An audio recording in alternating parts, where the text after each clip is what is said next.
Welcome to Leaders Want to Know, a leadership development podcast. I'm Monica Moore, educational specialist in leadership development, and I'm joined by my colleague. I'm Karen Najum, also an educational specialist in the Office of Leadership Development. And today we're lucky because we have a guest from the HR department. And you want to take a moment and introduce yourself? Yes, thanks for having me, ladies. My name's Tiffany Lee, and I am a senior manager for HR Client Services, and I oversee the onboarding process for the division as well as the HR call center.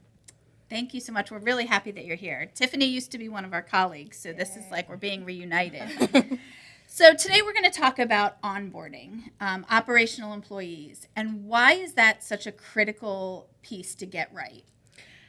Thanks for asking, because onboarding is super, super important. It can lead to increased retention among employees. And I think that's something that we struggle with is we are constantly having to retrain new people to take over positions. And so I'm glad that we have this opportunity to really explore onboarding. So why is it important? It addresses that high turnover rate. The research tells us that when you have an effective onboarding program, retention increases by 52%. That's significant. That is significant. Yeah. And then also you'll see an acceleration to productivity by 60%. So that means that people are getting on the job, they're getting the support they need to get started and do their job effectively. It's not that long drawn out trying to learn this here and there.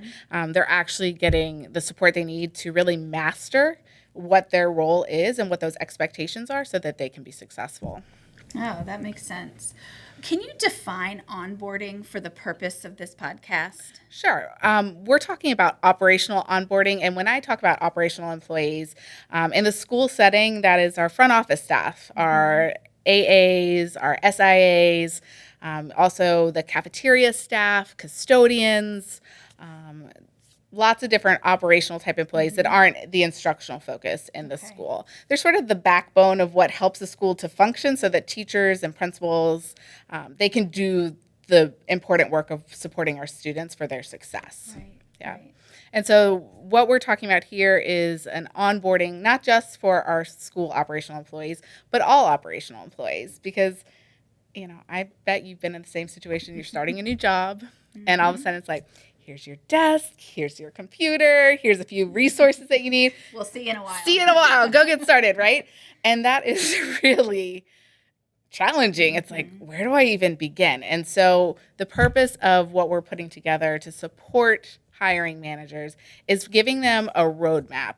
It's going to be different for each school, for each department, but we're giving you a starting place, a foundation to help you navigate how to best support those employees so we can see those 52 and 60% retention and increases in productivity.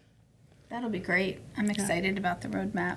So Tiffany, where do we begin? What do you suggest?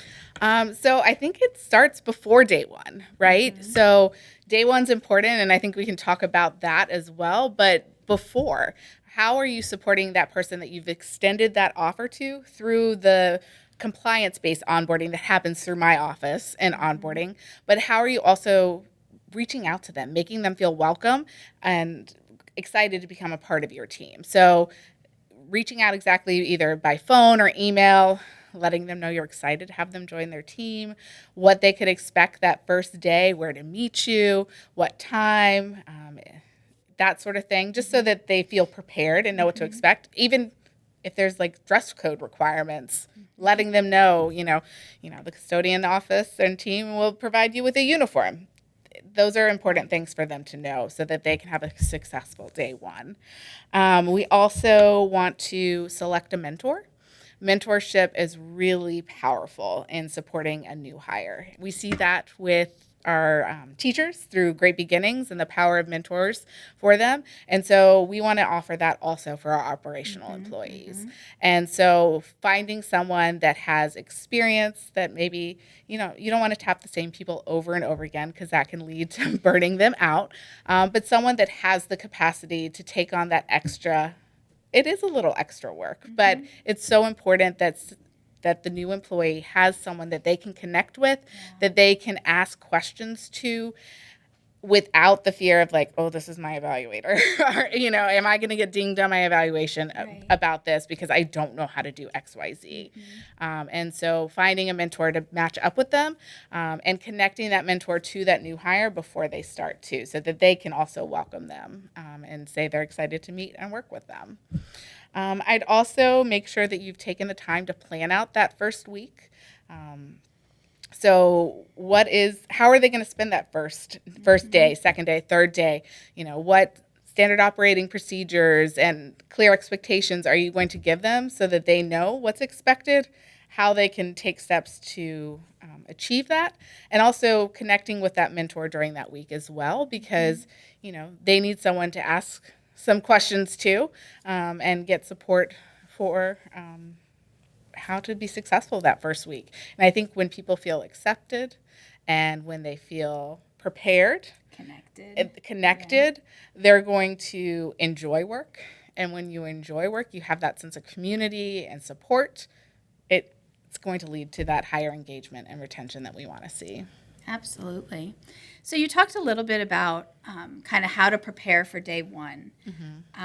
Thinking about schools and how busy they are, and depending on when some of these folks are hired, do you have any tips or suggestions on how to navigate being successful with the onboarding process, and also being able to, as a school leader, doing all the other things you need to do?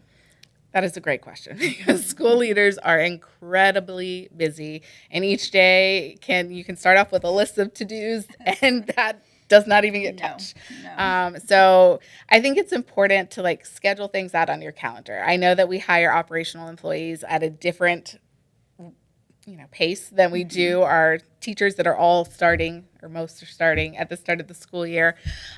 So I have developed, along with some teammates in the Office of Professional Learning, a guidebook for managers for hiring operational employees. And it provides a lot of resources and checklists of what you should do, before they start, during their first, month with you, during their first 90 days, and so on. And so I think if you take the time up front to sort of peruse that, see what is really crucial to support your new hire, and then plug that into your calendar. And as a school leader, you can't do that for everyone, but who can? An assistant principal, a DSS, another school leader, how can they support that process for the new hire? It's a little more clear-cut, I think, in the central offices with operational employees, because everyone has a supervisor.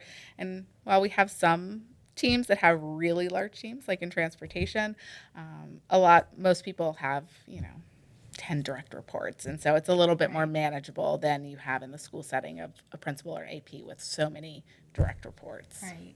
Yeah. I think that guidebook's going to be really helpful. I'm excited to dive into that. Yeah. So beyond the initial welcoming stage, what can we do to ensure that the operational employees are growing professionally and acquiring the skills they need to be successful in their new role?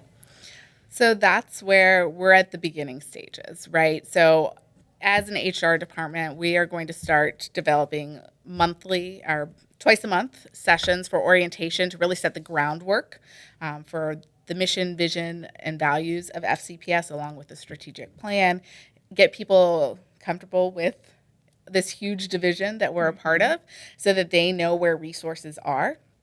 And then through this guidebook that I've developed, we're looking at how can we have supports and ongoing check-ins to make sure that these new hires are being provided with that ongoing training that they need. There's more than just the compliance training that we get through my PDE every summer that's assigned to us, but what type of training is really key to their success and growth within their position.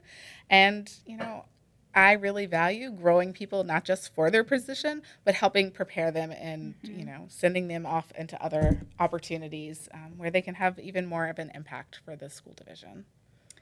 So you mentioned a little bit about the compliance training, and I'm wondering about the difference between, I know when someone gets hired, there's some onboarding tasks that they need to complete. And then you're talking about the onboarding that's happening at the school level.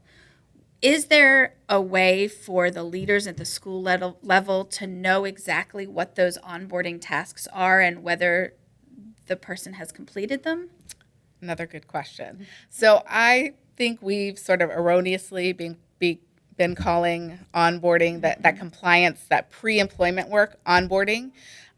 It is really pre-employment work.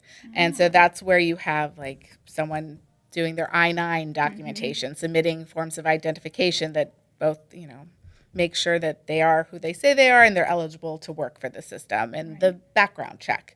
So all of that is part of that pre-employment work, and you can definitely reach out to me, my team in HR Client Services, and we can support you. I do have exciting news that later this summer, You've heard it here first. we have made updates to connect our onboarding platform, which is that pre-employment work, to the PDR, which is where we request to hire people, right? And it is, once you've put in that request to hire, it is now going to provide status updates of what part of the process they are in. So are they still with TAM or class and comp with, that initial offer, or have they made it to that pre-employment section where they've gone through the background check? And you'll know that, we're awaiting them to be fingerprinted, or they have been fingerprinted. Wow, if we are so waiting nice. on the Virginia State Police and FBI to get, things back to us, or if they've cleared, or they're being, there's research going on internally.